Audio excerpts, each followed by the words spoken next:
All right, let's get to the chase. Everyone in the beauty community, everyone on Instagram, TikTok, everywhere is talking about the new e.l.f. Halo Glow liquid filter as a dupe for the Charlotte Tilbury Flawless filter. And today I'm going to try it out, and I'm just going to let you know if you really need this product, if it's worth your money.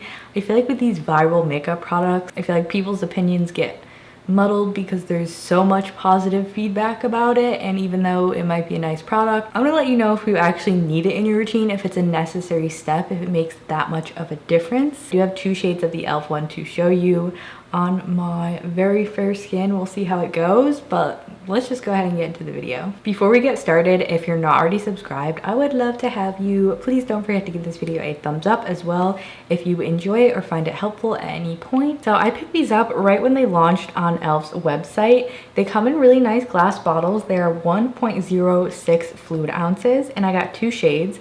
I got the lightest shade, which is 1 Fair, which is not that light. And then we have shade 3 Light Medium. I just wanted to see, you know, how they compare. I kind of wish I got like a deeper shade to try and maybe contour with it, but I don't really like super shimmery like bronzer contours. But I will swatch them both for you. So it has a really nice little pink top to it. And it definitely has a bigger applicator than the Charlotte Tilbury one. So here's the e.l.f. on the right and then Charlotte Tilbury on the left. You could tell definitely a big old wand on there. So there's the lightest shade, Fair 1, and you could tell on my skin it does have this like peachy orange tone to it, which is not my favorite. And then here's shade 3, which has more of this like, it's still warm but like a little more orangey bronze undertone. And then all the way over here is the Charlotte Tilbury, let me put this away. Over here is the Charlotte Tilbury Flawless Filter. And just looking at the shades, I definitely prefer this one the most, but let me blend them out a little bit just to show you. So they do blend out, and of course I will be putting them on my face. I'll be doing the lightest shade compared to the Charlotte Tilbury one. I have been trying this out for the past over a week because I didn't want to just, you know, go in blind. I wanted to get a feel for what this product was like. So we'll do this on my left side, and I'm just going to apply it basically all over my face. Do this side too. And I have a new sponge here, so I'll be using one side for the e.l.f. and then I'll flip it over and use the other side for the Charlotte Tilbury so nothing's getting mixed. And I'm just going to stipple this on. So you can already tell it does give a really nice pretty glow, and it does help to even out my redness as well. Once you blend the shade in, I don't feel like it actually is dark at all, but I would honestly probably still like to see like more fair shades because I just think it would be cool to have some different undertones in the fair shades. Like if I was making this product, I think it would be really cool to have a really fair shade that's like a little bit warmer, a fair one that's cool toned, and then maybe do some more fun colors like a lavender one, a very light green one that would sort of cancel redness or be really nice on fair olive skin, maybe something a little bit silvery, something pink. I know these are a lot of shades, but that's kind of what like goes through my mind. It doesn't have to be that many, but I think it would be cool to like choose what kind of color glow you want.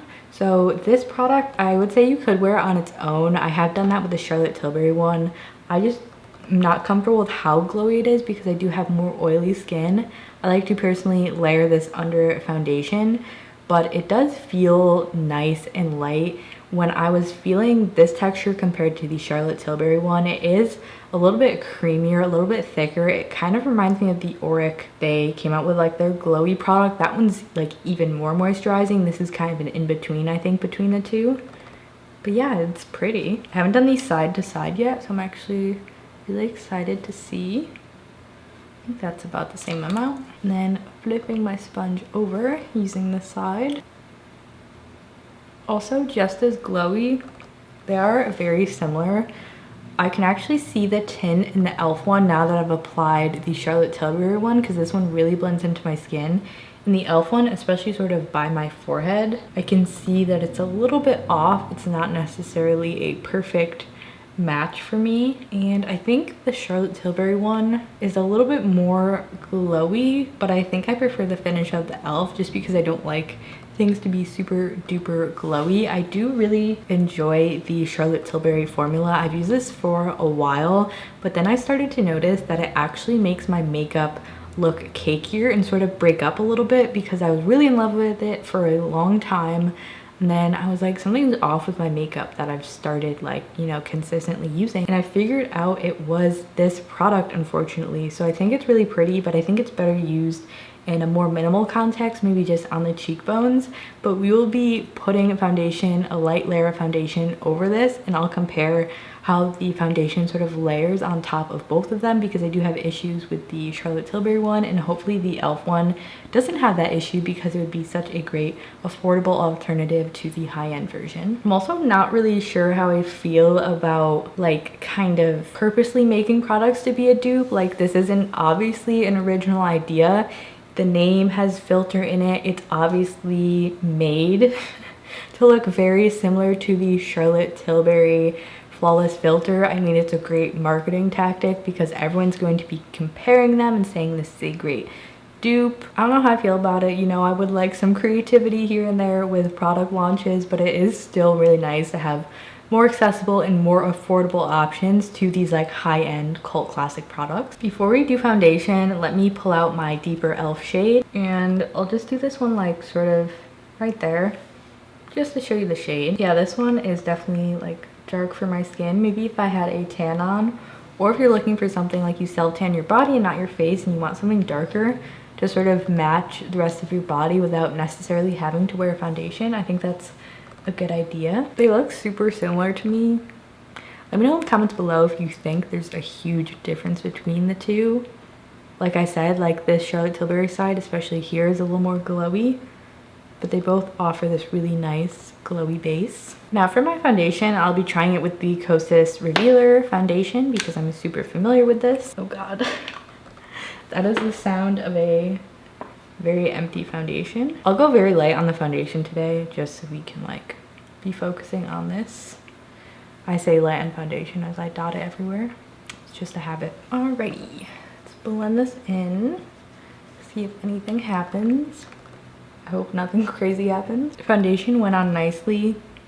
No huge difference that I am noticing yet. And I'm just using some Jouer concealer, which is my favorite at the moment. I think you could use this glow product with just concealer. As I mentioned before, it's just like a little bit too glowy for my liking, just on its own. But I think if you have like a matte foundation, it's also a really good way to like balance the finish. If you've ever wondered what this mirror is, this is the Trixie Cosmetics and Katya collection mirror. I don't know if they're still selling that collection, but they have a bunch of these mirrors and they're super cute and good quality. Trixie just came out with a collab, Juno Birch, who I'm obsessed with, and the collection looks so cool. And they came out with like a soft touch rubberized mirror like this that is blue, white, and pink. I'm just convincing myself that I do not need another one. All right, this looks good. Just for experiment's sake, let's take the lighter shade of the e.l.f. one, and I'm just gonna do this on top of my foundation because it's also another way you could use this that I don't think people are really showing. And then I'll do the same for the Charlotte Tilbury, just a little bit. So I think in that aspect, I do like the Charlotte Tilbury one more just because the shade matches me. I can kind of see like a cast of where I put the e.l.f. one. So I'll probably stick with that under foundation. I do think the e.l.f. one's actually looking a little bit smoother. I will go ahead and do the rest of my makeup and then we'll do a check-in later today. For reference, it is 4:12, so it won't be a super long wear test, but I'll try to get sweaty to sort of just put this to the test, see if it causes any cakiness or creasing or thickness under my foundation that I don't want. So I will see you all at the end of the night. My battery is about to die, but I wanted to show you what it looked like just fresh, rest of my makeup done. I did a very, very light layer of powder just so my bronzer and blush would go over it. But everything looks really good. There's like no huge difference that I'm noticing. Everything went on smoothly. And hopefully we don't have any issues by the end of the night. But we will see. I will keep this makeup on and I will see you in the check-in.